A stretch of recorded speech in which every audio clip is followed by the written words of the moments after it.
ẹ káàbọ̀ sórí ìkànnì ohun tó ń ṣẹlẹ̀ níbi tá a ti ń máwọn òròyìn tó jójúlówó wá fún yín gẹ́gẹ́ bẹ́ẹ̀ ti ṣe mọ̀ pé a ò ní máwọn òròyìn tí kìí ṣe òtítọ́ wá fún yín lórí ìkànnì yìí. ẹ bá mi subscribe, ẹ like, ẹ comment, ẹ pín káàkiri, ẹ wá nǹkan fìdílé kájọ gbóhun tó ń ṣẹlẹ̀ níkànnì yìí. gbogbo mùtúmùwà ẹ kú sinmi òní, ìsinmi aláyọ̀ ló máa jẹ́ fún aláṣẹ Èdùmàrè. a kú ìjọsìn òní, a dẹ̀ kú òjò wẹ́líwẹ́lí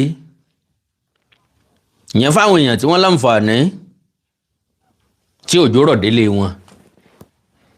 lágbára Ọlọ́run àánú Olódùmarè nífẹ̀ẹ́ nìkọ̀ọ̀kan wá sílẹ̀ o. mo kí nínú ilé, mo kí lẹ́ẹ̀dẹ̀ yìí, gbogbo ibi tí ẹ ti láǹfààní àti máa gbọ́ mi wò mí pátápátá. ìbànújẹ́ ò ní wọlé tọ̀ yín, ibi ò ní wọlé tọ̀ yín, àtàwọn àtẹ̀yìn kájọ fa ìkúdẹ́gbẹ́ra. well, pápápá náà mọ wá tí wọ́n ń ṣe ilẹ̀ pápá, n ò nílò àmì fàágùn fún un, ṣùgbọ́n ń bọ̀ wọ́n á máa dé àwọn láyé àtijọ́. àwọn ìbéèrè kan bẹ tí mò ń béèrè láti ẹjọ́ yìí tí wọ́n ti jí àwọn ọmọ yìí gbé. èyí àwọn ọmọ tí wọ́n kó níjọba ìbílẹ̀ Oríire tí wọ́n lọ kó níléèwé wọn, àwọn ọmọ kéékèèké, wípé kí ni wọ́n ń jẹ nínú igbó, ta ló ń fún wọn ló jẹ nínú igbó. tẹ́lẹ̀tẹ́lẹ̀ wọ́n láǹfààní àti máa sọ̀rọ̀ síta, ní ìsìn àgbọ̀ nǹkan kan lẹ́nu wọn mọ́. kí ni tí ń ṣẹlẹ̀?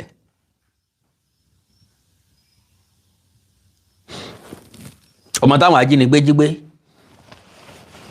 tí wọ́n gbé lábẹ́ òbí ẹ̀ tí ó sì róúnjẹ jẹ, ó sì kú torí àìróúnjẹ jẹ. àkọ́kọ́ nìyẹn, mò ń bọ̀ ńbẹ̀. ẹlẹ́ẹ̀kejì, àwọn tí wọ́n jí kó tán kó níjọba ìbílẹ̀, láwọn ìjọba ìbílẹ̀ Èkìtì nípínlẹ̀ Kwara tán kó ní ṣọ́ọ̀ṣì, ṣé ẹ rí wọn gbà tí wọ́n dé? ẹ rí bí wọ́n ṣe gbẹ, nǹkan pè ní malnutrition ń bá wọn jà. wọn ò róúnjẹ jẹ, wọn ò jẹun, wọn ò lè jẹun. bó ló ṣe rí lára yín?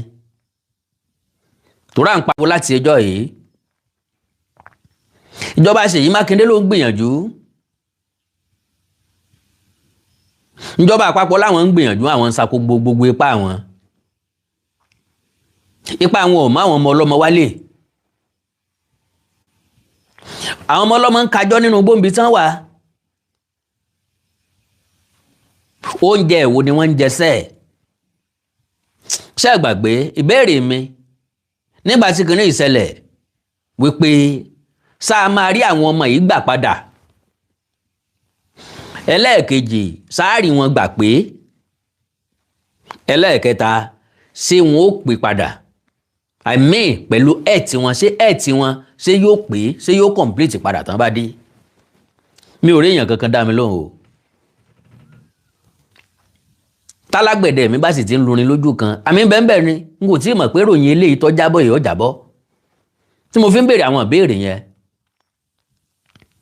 lóòótọ́ à ń sọ̀rọ̀ tiwa, ẹ̀yin ń wò ó, ẹni tó rí gẹ́gẹ́ bí tó wà important wọ́n bá wa pín, ìjọba ń gbọ́, ṣùgbọ́n gbèsè kankan ò wáyé. ní tíjọba sọ fún wa náà ni pé àwọn ń sapá, agbára wọn ò tí ì dá àwọn èèyàn yìí padà ni. now a ti wá ṣe léyìí sí Ọlọ́run, sáà ní pàdánù àwọn ọmọ yìí? ọkàn yóò sọ fún yín bẹ́ẹ̀ pé bí eré bí àwàdà alábọ́run ń dẹ̀ wú lọ.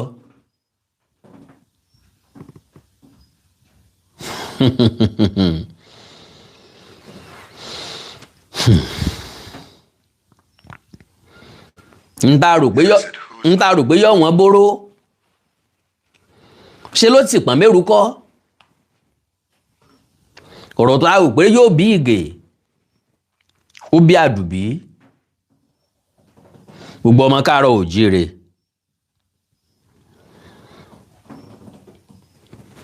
ọ̀rọ̀ balẹ̀ ó dèrò ńbo láàrò sí ẹgbẹ́ OPC Àgbẹ̀kọ̀yà àgbẹ̀ ọ̀kọ̀yà mọ́ torí pé inú ilé kọ́ làgbẹ̀ ti kọ̀yà láyé àtijọ́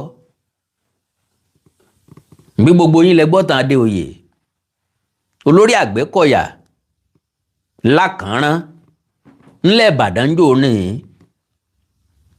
àwọn tí wọ́n ń pè lakọ nínú Ìgbòho lòun tó jáde tó tún fẹ́ kọ̀yà fáwọn ọmọ káàárọ̀ òjíire ẹgbẹ́ OPC Àgbẹ̀kọ̀yà àtàwọn ẹgbẹ́ bẹ́ẹ̀ bẹ́ẹ̀ tí wọ́n kóra wọn jọ àwọn ẹ̀sẹ̀ ń ṣe press conference iná ń jó wèrè ńlá gọ́tà ọ̀tọ̀ ní ta ní kòkó bó wọ́n bọ̀ tó lèyí tí ń bọ̀ after press release after press conference ó tún di wẹ́lo kí làbájáde press conference wọn ká lè mọ̀ pé àwọn náà exist ká lè mọ̀ pé wọ́n wà láyé ká lè mọ̀ pé wọ́n ń bẹ kí láǹfààní Mercedes Benz tó wà lórí odó ńgbà tí ìjàpá bítù tó ń ṣiṣẹ́ kẹ̀kẹ́ tí ń ṣiṣẹ́ ó wúlò ju G-Wagon tó wà lórí odó lọ gbogbo ọmọ kóòtù òjíire bí àwọn ọ̀rọ̀ ńláńlá la béèrè yìí bá rí dáhùn sí bá rí dáhùn sí ọwọ́ gbogbo alọ́jọ́ wà yóò wù mí tẹ́ bá lè bá mi pín program yìí láàrin ìṣẹ́jú kan péré yóò wù mí ni o bẹ́ẹ̀ bá lè bá mi fi sọwọ́ sáwọn èèyàn kọ́pọ̀lọpọ̀ èèyàn wọlé kájọ gbọ́ lẹ́ẹ̀kan náà kájọ mọ ibi tá a fẹ́ dorí ọ̀rọ̀ kọ ọmọ tájínigbé jí gbé ó kú sákóló wọn torí àìróúnjẹ jẹ ṣèpáyín of hunger àwọn tí ìpínlẹ̀ Èkìtì tẹ́ bá rí bí wọ́n ṣe ń gbé odidi àgbàlagbà bọ́n ṣe ń gbé wọn jántó jántó wọ́n ti ké egun kan gbé wọn lọ ilé ìwòsàn ẹ ti rí bí àpá ti jojú ara rí ṣé ẹ ti rí bí tí ẹ̀gbẹ́ ti gbé jọ ẹ̀ lọ mo ní ṣé ẹ ti rí bí tí opó ti pé tó ti gbé jọ àtọwọ́fẹ́ ó dìgbà tẹ́yìn bá fọ́ ká tó máa ṣáájò káàkiri wọ́n gba ránsọ́ọ̀mù tó yẹ kí wọ́n gbà wọ́n gbà á wọ́n release wọn after how many days ọmọbìnrin tó kú sákóló ajínigbé yìí after 67 days láì jẹ béèyàn ń gba marathon gan yóò sínú láàkó kan so níbo ni a ti bẹ̀rẹ̀ mọ́rọ̀ sọ wọ́n tó ní àwọn agbébọn pa rìtáyà officer tàbí rìtáyà àmì bó láti ṣe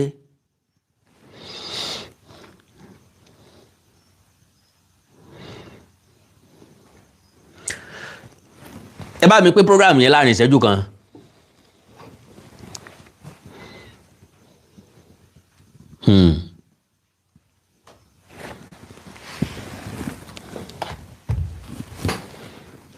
wá ń gbọ́ kẹ́síkó àyà mi ń já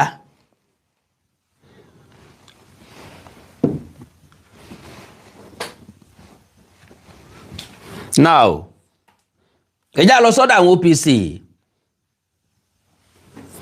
Àgbẹ̀kọ̀yà and Southwest Security Group seek urgent action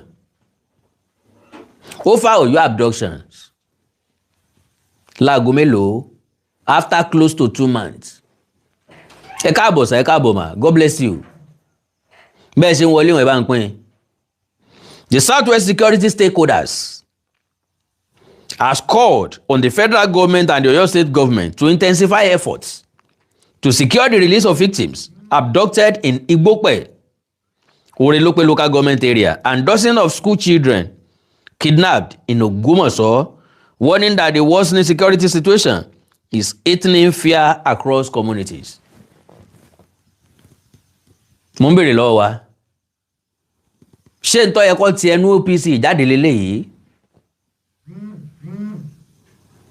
Ṣé gbogbo ohun tí OPC lè sọ lélẹ́yìí? Gbogbo ohun t'Àgbẹ̀kọ̀yà lè sọ lélẹ́yìí? Wọ́n sọ fún ìjọba kí wọ́n tẹra mọ́ gbìyànjú. After more than 1 month, close to 2 months, going to 2 months, tí wọ́n ti jí àwọn ọmọ yìí gbé. Madam Ibukun Elizabeth, God bless you. Now, in a statement issued by the Publicity Secretary, Ireti Adewole, the SSSG, an umbrella body comprising 14 security-focused organizations, expressed concern over the persistent wave of kidnappings, describing the situation as one that has deepened anxiety and insecurity in the affected areas. Does that make any sense?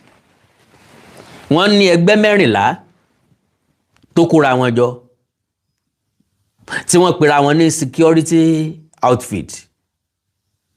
Wọ́n ò sì wà effective.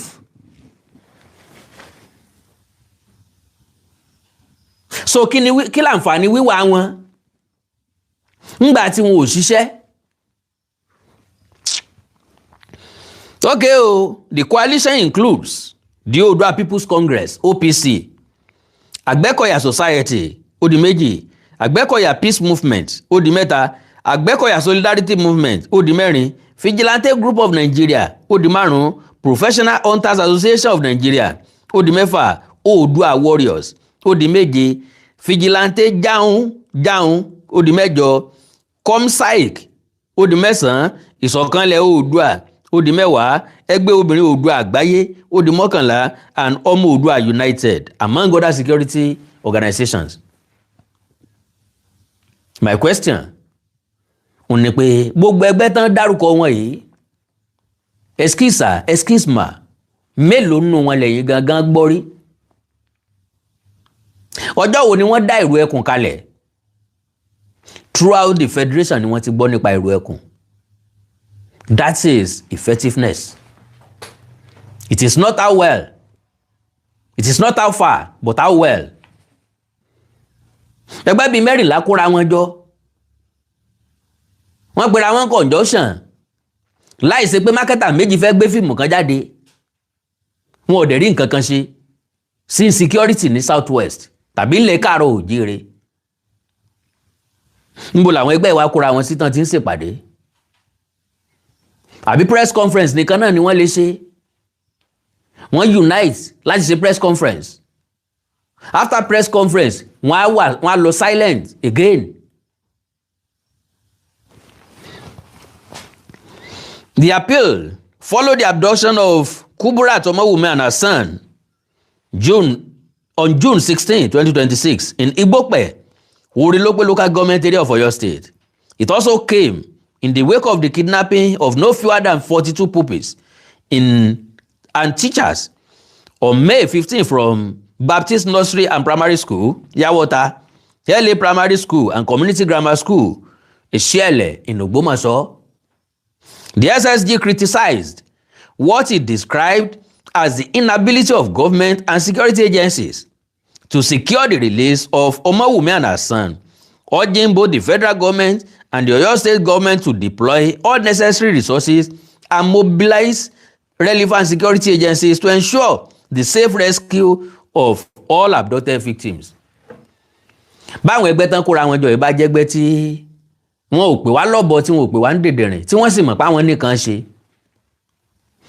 Necessary security personnel wo níjọba ìpínlẹ̀ Ọ̀yọ́ àtijọba àpapọ̀ náà ẹ̀sẹ̀ fẹ́ deploy tí wọ́n ti deploy. Ọlọ́pàá ń bẹ́ńbẹ́ nínú àwọn tó lọ, sọ́jà ń bẹ́ńbẹ́ nínú àwọn tó lọ, DSS ń bẹ́ nínú àwọn tó lọ, fìjìláńtì wà nínú wọn, ọdẹ ìbílẹ̀ ń bẹ láàrin wọn. So kí wọ́n wá bá OPC specially, kí wọ́n wá bá ìsọ̀rí Àgbẹ̀kọ̀yà bíi 4 tá a dárúkọ yín specially, àwọn fìjìláńtẹ́ tí ń bẹ láàrin wọn kí wọ́n wá bá wọn specially kí wọ́n wá bẹ̀ wọ́n pé kí wọ́n nìṣó nugbó. Ntí press release ń jẹ́wọ́ tó ń ṣàlàyé fún alẹ́lẹ́ yìí. So, all right, they said, and I quote, "The kidnapping of school children is a particularly heinous crime that disrupts education and traumatizes families and communities. The government must prioritize rescue operations and ensure that such incidents do not occur." According to the coalition, the recent incident in Igbope and Ogbomoso underscore the broader security challenges confronting the southwest region. They said, and I quote, "Insecurity, including kidnappings, armed robbery, and communal clashes, has adversely affected economic activities, education, and social cohesion. The southwest region is in dire need of a comprehensive security strategy that involves state and local government policy, intelligence sharing, and collaboration among federal, state, and local authorities, as well as private security groups." Sáwọn ẹgbẹ́ yìí sí wọ́n fara wọn kalẹ̀ pé a ready láti ṣiṣẹ́ pẹ̀lú yín o. Bẹ́ẹ̀ bá nílò ẹ pè wá o. Press conference náà ṣe yìí, ta ló kàn, ta ló rí, ta ló gbọ́, ta ló wò níwò pé wọ́n ń ṣe press conference. Ta ni wọ́n ń tàn? Ta la fọ́jú ń tàn? Tó lòun ò díjú. Ńgbà tó yajúlẹ̀ gan ta ló rí. So, we particularly employ Southwest governors to collaborate with the SSSSG and all grassroots security structures to effectively secure the region. Now you are talking. Wọ́n fẹ́ káwọn gómìnà kí wọ́n sá employ àwọn bí ìgbà tán gbéṣẹ́ fún wọn, kí wọ́n wá negotiate. Ìlú làgbà iṣẹ́ ikú ni o. Ẹ gbọ́ yé àwọn tán sọ pé àdó olóró ti bà ní. So tá bá máa lọ síbẹ̀ bẹ́ẹ̀ yẹn àbàtẹ̀ kásá sọ pé bí 5 billion naira ó tó, tàbí ká kú census kí state kọ̀ọ̀kan dá wá 1 billion naira ká wá máa sàmọ́ra wa lọ́wọ́ ká tún máa jà lórí ẹ̀. Ẹgbẹ́ wa lọ́pọ̀ ju ẹgbẹ́ wa ní òtó, àwa lọ lórí àwa lọ́mọ ẹ̀yìn ká tún wá dá wàhálà kalẹ̀. So now wọ́n wá ní kíjọba ó collaborate pẹ̀lú àwọn. Government must also address the root causes of insecurity such as poverty, unemployment, and social marginalization. Gbogbo àwọn pọ́ìntì tẹ́ kálẹ̀ yìí ó ń bẹ lára ń tó fa insecurity ni ó nìkan kọ́. Àwọn tí wọ́n ń wa góòlù, tí wọ́n ń wa lithium, àwọn náà pẹ̀lú ẹni tó fa insecurity. Àwọn olóṣèlú gan fúnra lára wọn pẹ̀lú ẹni tó fa insecurity. So kábàrà wa sọ ilé tí jẹ́ òdodo ọ̀rọ̀. The group's appeal comes amid growing concern over rising cases of kidnapping in parts of Oyo State. The Oyo State government and security agencies have consistently maintained that efforts to rescue the abducted victims are ongoing, while stressing that information on the operation is being handled cautiously to avoid jeopardizing the safe release of those still in captivity. Ọdún mélòó níjọba fẹ́ fi sọ ilé fún wa? Ọdún mélòó ni ó tó wà effective? Mo tún béèrè lẹ́ẹ̀kan sí i. Àwọn olùjọ́sìn tí wọ́n kó lẹ́kìtì ṣé ẹ rí wọn gbà tí wọ́n kó wọn dé? Kò sẹ́ni tí ó gbàdúrà kó rí tí ń tó ṣẹlẹ̀ sí wọn o. All right, now ìròyìn eléyìí tó tẹ̀ mí lọ́wọ́ náà ni ti arábìnrin tó kú sọ́dọ̀ àwọn ajínigbé torí àìróúnjẹ jẹ. Now, abducted Kaduna girl died of hunger after 76 days. Now, former special advisor on media and publicity to the late Kaduna State Governor Patrick Ibrahim Yakowa, Reuben Buhari, has alleged that a young girl abducted by bandits died of extreme hunger after spending 76 days in captivity. Buhari said the girl, who was among 11 residents abducted from our village in Kachia local government area of Kaduna State, reportedly died in her mother's arms while being held by the kidnappers. Wọ́n mú ìyá àtọmọ. Ọmọ kú sọ́wọ́ ìyá ẹ̀ torí àìróúnjẹjẹ. Bẹ́ẹ̀ bá rí ìyá gan bó ní ìyá gan ṣe rí, ṣé ìyá náà ò ní kú? Kí ló ṣẹlẹ̀ sáwọn ọmọ tí wọ́n kó ní ahoro ìṣẹ̀lẹ̀ àti yáwọ́ta níjọba àbílẹ̀ Oríire nípínlẹ̀ Ọ̀yọ́? Sáwọn tí wọ́n ń jí wọn tán jí wọn gbé ṣé wọ́n bá wa fún wọn lóúnjẹ dáadáa? For how long làwọn ọmọ yìí máa lè survive trauma yìí dà? Náà máa lè survive ìṣẹ̀lẹ̀ tó ń ṣẹlẹ̀ yìí dà? Ìmí ń bèrè ni o. Now,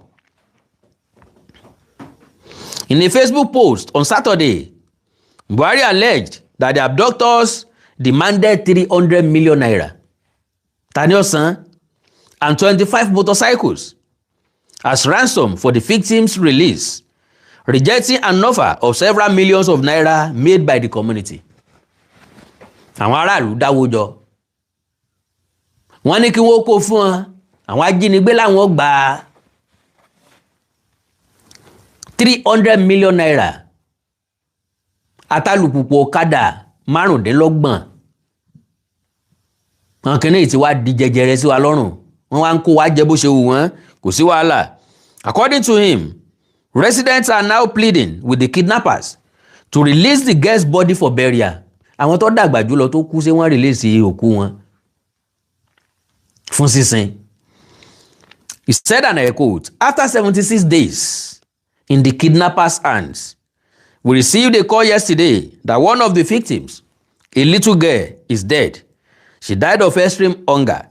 She was among the 11 kidnapped from our village, Kachia local government, including her mother." Ọ̀fọ̀sẹ̀yà kò gbọ́dọ̀ sunkún. Àbí lọ́dọ̀ àwọn ajínigbé ni ó ti máa sunkún. Bó bá sunkún ó tún fi àmì jẹ. Ìyẹn gangan ni wọ́n ń pè ní ọ̀rọ̀ sósì ní lẹ́nu ó buyọ̀ sí. Iṣó ò ṣe pọ́nlá iyọ̀ ò ṣe tú dànù. Ìyàwó tó yà aṣọ àdásíkún, ikún lọ àdánù ìyá di méjì. Wọ́n wà nínú ìjínigbé. Ebi ń pa wọ́n, ọmọ tó ń kú mọ́ lọ́wọ́. Order. The kidnappers have been demanding 300 million naira and 25 motorcycles. The community offers some millions, but the bandits rejected and insisted on the 300 million naira. The bandits told us that none of the 11 captives would have access to any food, only water, unless the amount was brought. Ní fún ló jẹ mọ́ o. Omi lásán wọ́n máa mu. Kéèyàn wá mu mi. Oúnjẹ kí nàná ń jẹ fún 78 days àbí? Ọlágbára o. He further alleged that the captives were taken once daily to a nearby stream to drink water before being escorted back to the camp. No pure, no bottle. Wọ́n mọ̀ lọ sẹ́gbẹ̀ẹ́ odò. Ó yá, fọwọ́ gbé omi díẹ̀ mu. Ká tó mọ kó lọ bí tá kó sí. Ọlọ́run dájọ́ o. He said, and I quote, "They said that once a day they will be led to a small stream close by to drink water and then escorted back. The 4 children among the 11 were the hardest hit. After drinking only water for days, they had been crying consistently. It was reported that the little girl kept crying from hunger until she felt silent." Ọmọ èké sunkún kò sókun mọ́ láti ké. Ọmọ kú. She died in her mother's arm. We are currently begging them to give us the body for burial. Efforts to confirm the incident with Kaduna State Police Command were unsuccessful. náà ni ṣé mọ̀ pé tó bá ṣẹlẹ̀ síyàn ilé yóò fi jìrọ̀ ìmí ilé ìtọ́ ṣẹlẹ̀ yìí táwọn ọmọ kéékèèké ń bẹ́ẹ̀ yìí ni mo fi ní káṣírò ti ahoro ìṣẹ́ẹ̀lẹ̀ níjọba àbílẹ̀ Oríire níbi tó ti jẹ́ pé kìkìdá ọmọ kéékèèké làwọn tán kó yàtọ̀ sáwọn olùkọ́ wọn nìkan tó dàgbà kí làwọn ọmọ yìí ń jẹ for that long period of time ìgbésẹ̀ wo làwọn ajínigbé yìí ń gbé for that long period of time tí wọn ò gbọ́ mo kó látọ̀dọ̀ ìjọba ṣèjọba ń gbọ́rọ̀ látọ̀dọ̀ wọn ìjọba ọ̀kan sọ fún wa ni àbí ìjọba náà gbọ́ látọ̀dọ̀ wọn ṣé lóòótọ́ wọn ti kó wọn lọ Kaduna àbí lóòótọ́ ni wọ́n wà ní inú igbó Old Ọ̀yọ́ National Park gbogbo àwọn ìbéèrè yìí ńlá ní tawọ́tasẹ́ o àná lọ́jọ́ kẹrin àná náà wọ́n tún pa ọ̀gá iléeṣẹ́ ológun government kill retired army officer abduct woman in Nasarawa. Suspected gunmen had abducted a woman and kpayin a retired Nigerian army officer during an attack on a residential community in Nasarawa State bordering the Federal Capital Territory (FCT). The development was disclosed in a report by Sagazola Makama, a counter-insurgency and security expert covering the Lake Chad region. According to the report, the incident occurred at about 12:45 a.m. on Friday at plot 038 PSC community located along Nasarawa FCT border near Jikwoyi. Makama reported that the attackers invaded the residence of 46-year-old Silas Uriche and abducted his wife, Bukola Oluwatoyin Silas, 40-year-old, before taking her to an unknown destination. Okay. The report, the report further stated that the community chief security officer, Master Warrant Officer Ruben Yewa, a 61-year-old retired Nigerian army personnel, reported to the scene in an attempt to assist the victims, but was shot by the attackers. Ó fẹ́ ràn yàn lọ́wọ́ ńlọgba kó ń kúkú yìí o. Ó fẹ́ ràn yàn lọ́wọ́ kíkan má jí ẹni tán fẹ́ jí gbé lọ gbé. Ńlọ́pàdé kó òjijì. Àwọn kan mọ̀ pé ogun ni, àwọn kan mọ̀ pé ìdí ni, ìdí ló dì, àwọn kan mọ̀ pásàsí ni. Ìyàwó àtọmọ mọ̀ pé kíni ń wá kiri.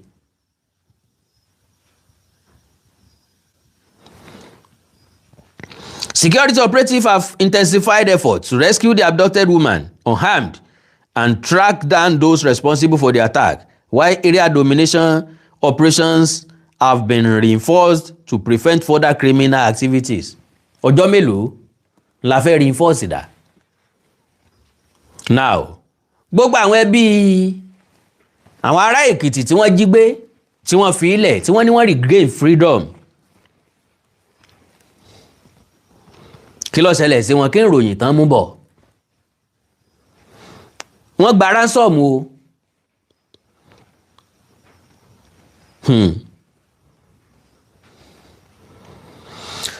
Mò ń bọ̀ o.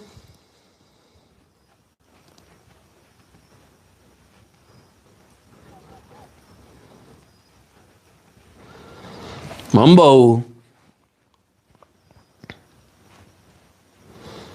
Ìkànnù wọn kú o.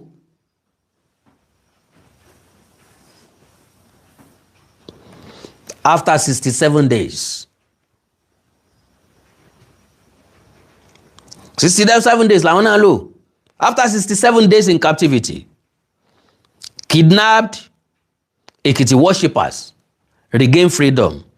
One dies in kidnappers' den. Ìkànkùnú wọn. Okay. Kidnappers collected 25.5 million naira. Kí wọ́n tó release wọn. After how many days? After 67 days. Wọ́n tún gba 25.5 million naira lọ́wọ́ wọn. Bí bẹ́ẹ̀ kọ́ wọn ò ní release wọn.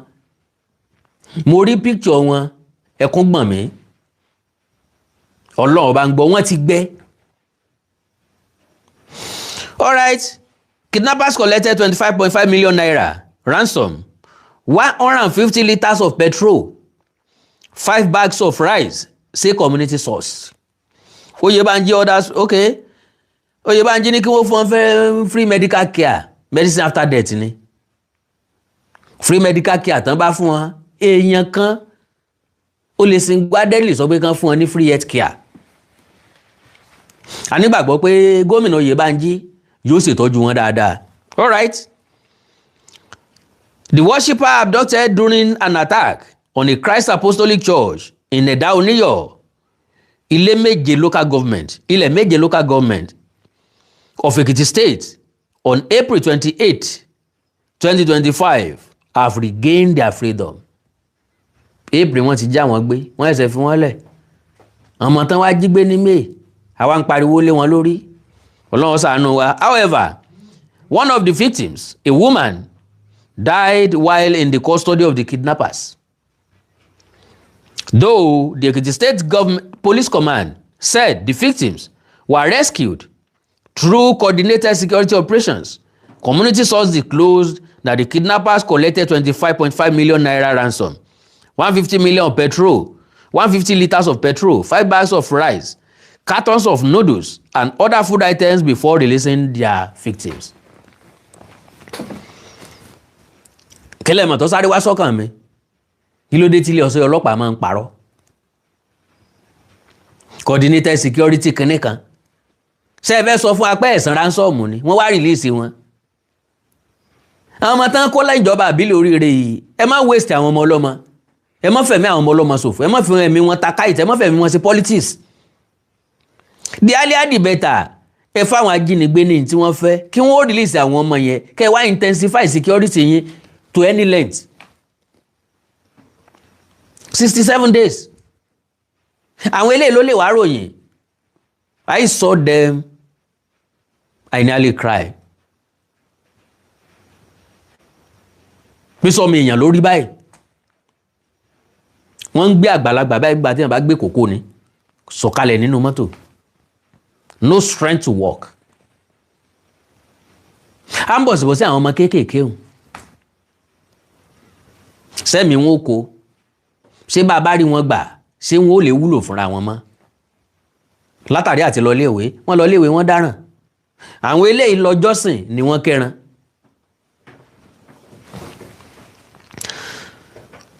Iléeṣẹ́ ọlọ́pàá fẹ́ sọ pé wọn ò gba nǹkan kan. Àwọn ẹni ẹlẹ́ni ni wọ́n gba 25.5 million, 150 litres of petrol. Ní iye tí epo dà ní ìsìn, ilé yìí ò mọ níwọ̀nba. Wọ́n gba ráìsì àpò 5, wọ́n gba noodles, wọ́n gba oríṣiríṣi oúnjẹ, wọ́n ó tún gba oògùn náà mọ́. Kán tó fi wọ́n lẹ̀.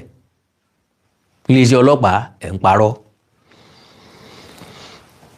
The three victims are currently receiving treatment at the Ekiti State University Teaching Hospital, EXUT, Ado Ekiti, at the expense of the state government. Wọ́n jẹ̀bi. The victims were kidnapped when gunmen invaded the Christ Apostolic Church in Edauniyo, a border community between Ekiti and Kwara states, during an evening service. Kíkálukú lọ sọgbẹ́jẹ́ mọ́wọ́. Ìsọ̀ òrùrọ̀ kan ẹ̀mọ́jọ̀ wáyé mọ́. Tí kálukú bá ti ṣèṣọ́ ọ̀sán kó gba kádàrá. Kó fi eléyìí tó kù sọ́wọ́ Ọlọ́run. Ọlọ́run ó dáhùn àdúrà wa. The attackers shot the pastor before abducting 16 worshippers, including women and children, and marched them into the forest. Ìbọn ṣe ń kó àwọn èèyàn lọ nú igbó náà nù. Sources in the community said the abductors initially moved the victims through forest into neighboring Kwara state. Ìpínlẹ̀ Kwara. Okay, the kidnappers initially demanded 1 billion naira. 1 billion naira ransom, but later reduced it to 50 million naira. Àwọn yẹn náà tún rí 50 million naira san. Ṣé gbàgbé? Mo ti sọ mọ́rọ̀ pé kan náà àwọn ẹbí àwọn tí wọ́n jí gbé yìí ó ti kọ́kọ́ pè mí ó wá ní kí n jẹ́ kó lórí ìlú yẹn ó dé náà fi sọ nǹkan kan pa rẹ̀ bóyá wò ó pé táwọn bá sọ̀rọ̀ wọ́n lè má fi wọ́n lẹ̀ mọ́ bóyá àwọn yẹn lọ sọ pé bó bá dẹ̀ wé o ẹ lọ sọ fọ́lọ́pàá o á pa àwọn èèyàn yín o ló jẹ́ kán dákẹ́ nígbà náà Ọlọ́run mọ̀ ju ẹ̀dá lọ. Although the community reportedly raised and paid 10.5 million naira bọ́n ṣe sọ fún mi gbà yẹn alongside other items demanded by the abductors, the victims remained in captivity. Nǹkan sọ fún wa ni pé kán lọ owó yẹn kó pé 50 million naira nígbà tí wọ́n kó 10.5 million naira fún wọn because nígbà tí wọ́n pé àwọn ará community àwọn yẹn lówó táwọn rí kó jọ 10.5 million naira ní wá ní kán kó wá lọ́kàn àwọn èèyàn yẹn wọ́n believe pé táwọn bá ti fún ní 10.5 million naira wọ́n máa pardon àwọn èèyàn yẹn wọ́n á release wọn tó owó la fún yìí o ǹjọ́ wo ni ká mọ retí wọn retí kíni ẹjẹ́ lọ owó yín kó ẹjẹ́ lọ wá kó pé ẹjẹ́ lọ wá yòókù sí tó fi máa pé 50 million naira látìgbà náà wọ́n ti kó sí more than 1 month nísìnyí ṣé gbàgbé pásítọ̀ tí wọ́n pa ọmọ ìlú wa ni o yes pásítọ̀ tí wọ́n pa ń bẹ̀ tán pè l'Arẹ́gbẹ́ṣọlá tán yìnbọn pa ń bẹ̀ ọmọ ìlú wa ni o ọmọdé ni ẹni tí mo mọ̀ dáadáa ni so kọ́lọ̀ nínú àánú ẹ̀kọ́ mọ̀ ṣàánú ẹ̀dá o. Although the community reportedly raised and paid 10.5 million naira alongside other items demanded by the abductors, the victims remain in captivity. Community sources disclosed that the kidnappers later collected additional 10 million naira, 150 liters of petrol, 5 bags of rice, cartons of noodle, and other items before releasing their victims. Confirming the victim release, the chairman of Ilemeje local government area, Alabadada, lamented the death of one of these captives. He said, and I quote, "I am so happy and I am sad also. I am happy that they released the kidnapped persons. We lost one woman among them. That is what makes me sad. But we appreciate God for the people that came back home."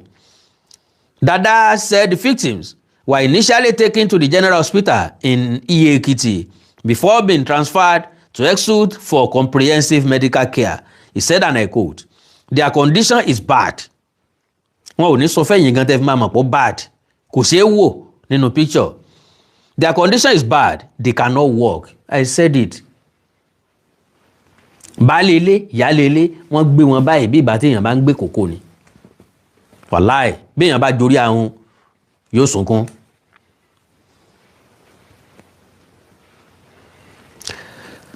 So, their condition is bad. They cannot walk.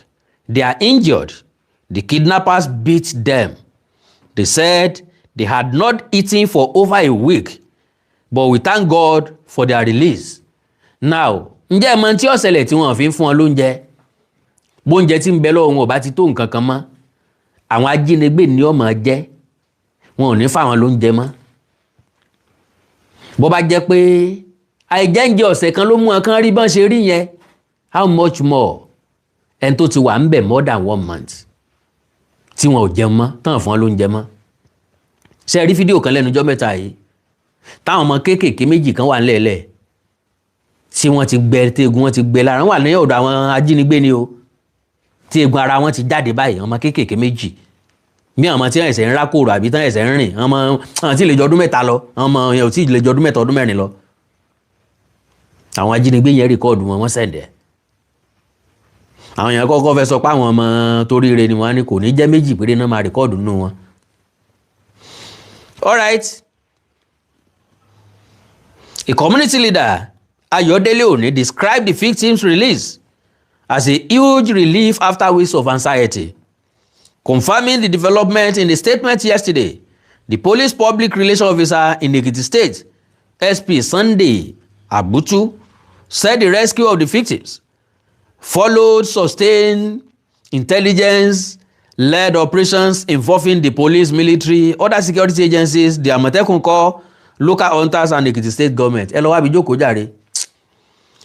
Wọ́n san ransom ni wọ́n fi release wọn. Ẹ mọ́ fún alẹ́ ìrìjẹ ẹ lọ wá bí jókòó. Ńbo lẹ̀ ń wò tán fi kí lẹ̀ ń wò tán fi gba 25 million naira.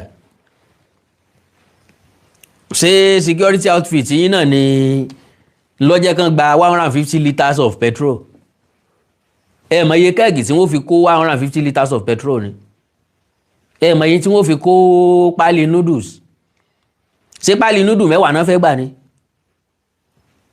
pẹ̀lú oríṣiríṣi oúnjẹ mi bag of rice 5 ṣé wo ìyẹn wà nù téèyàn jù sí yàn kánjú tàbí téèyàn mọ̀ sáré gbé sá lọ èyí ẹ mọ̀ tàn ra yín jàre bẹ́ẹ̀ tí ẹ fẹ́ tàn wà wò lè gbẹ̀ tàn so àwọn èèyàn san ransom 25 million naira 25.5 million naira ló jẹ́ kan fi wọ́n lẹ̀.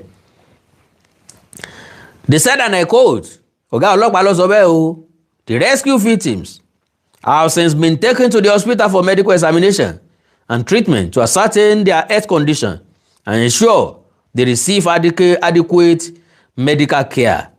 PPRO ló sọ eléyìí. He added that efforts had been intensified to apprehend the abductors. Mélòó lẹ ti apprehend nínú gbogbo àwọn tó ti ń ṣe láabi sẹ́yìn. He said, and I quote, the police spokesman said the commissioner of police, Michael Falade, commended all security agencies for their collaboration and expressed appreciation for the support of the state government and residents during the operation.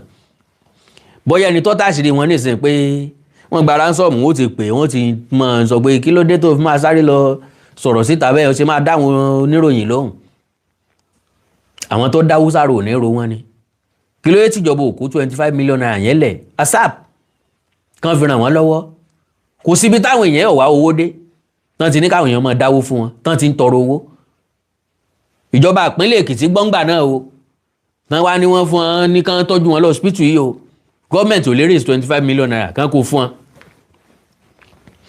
Bẹ́ẹ̀ tí ẹ̀dọ́gbọ́n kó fẹ́ nìkan lábẹ́lẹ̀ pé kí jàǹbọ̀ ń bà sí wọn o ẹ̀dọ́gbọ́n kówó ìfún wọn 25 million naira ètè kó fún wọn kan tètè gbà wọ́n ti release àwọn ẹni ẹlẹ́ni tipẹ́tipẹ́ ìyàtọ̀ jẹ wọ́n ò ní jẹ wọ́n. Ọlọ́run jẹ àgbọ́n.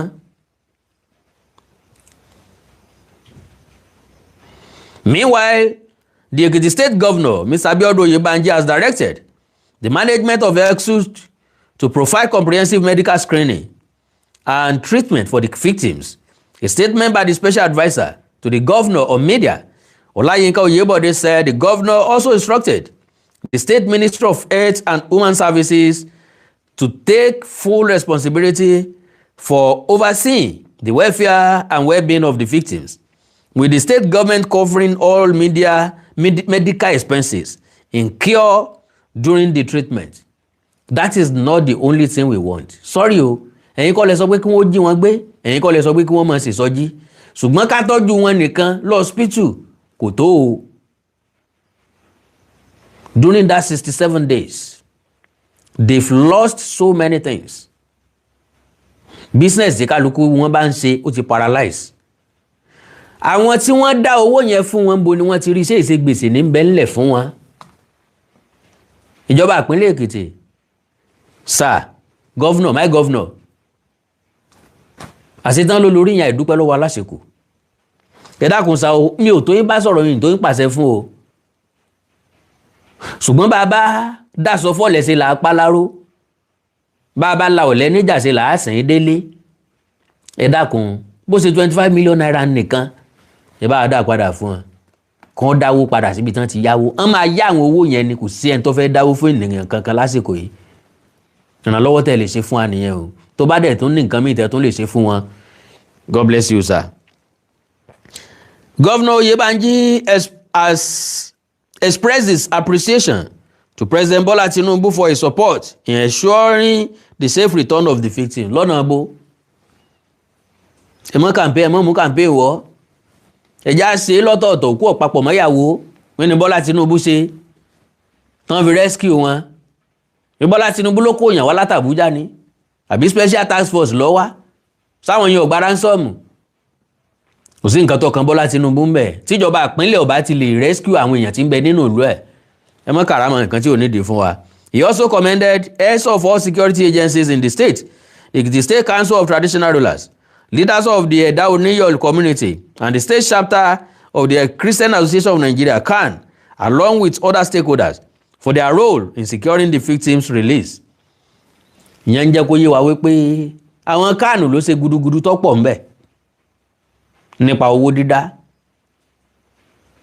wọ́n ṣọ̀fọ̀ àwọn èèyàn wọn tó kú lapsis ìjọba ni o ní tó ṣẹlẹ̀ sí wọn o àìkúnjú òṣùwọ̀n ìjọba ni láti bójú tó ààbò olú ẹ̀ tó gbọ́ àwọn táyẹ̀sẹ̀ wá ń kọ̀mẹ́ǹdì wọn ò ní láti wọn ní ìdíká kọ̀mẹ́ǹdì wọn well àkàndọ̀rọ̀ Awíkonko torí àwọn ọmọ aworo èsì ẹ̀lẹ̀ yìí náà ló gbé mi wá o